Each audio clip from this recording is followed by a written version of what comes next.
Ion అని ఒక చిన్న బాలుడుండేవాడు.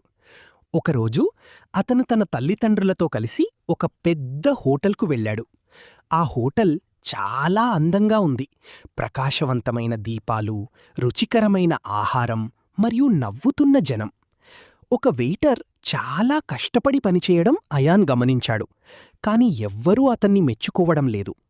అయాన్ తన తండ్రితో, నాన్నా, ఈ మామయ్య చాలా బాగా పనిచేస్తున్నారు అని అన్నాడు.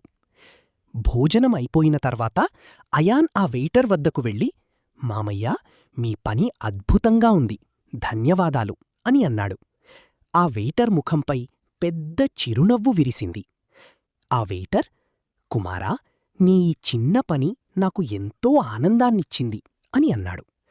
ఆ రోజు చిన్న చిన్న ప్రశంసలు మరియు కృతజ్ఞతలు ఒకరి రోజును ప్రకాశవంతం చేయగలవని అయాన్ తెలుసుకున్నాడు. పాఠం: ఇతరుల కష్టాన్ని ఎల్లప్పుడూ అభినందించండి మరియు ధన్యవాదాలు చెప్పడం గుర్తుంచుకోండి. మీకు ఈ వీడియో నచ్చినట్లయితే దయచేసి సబ్స్క్రైబ్ చేసి లైక్ చేయండి. మీరు ఇన్స్టాగ్రామ్లో చూస్తున్నట్లయితే నన్ను ఫాలో అవ్వండి.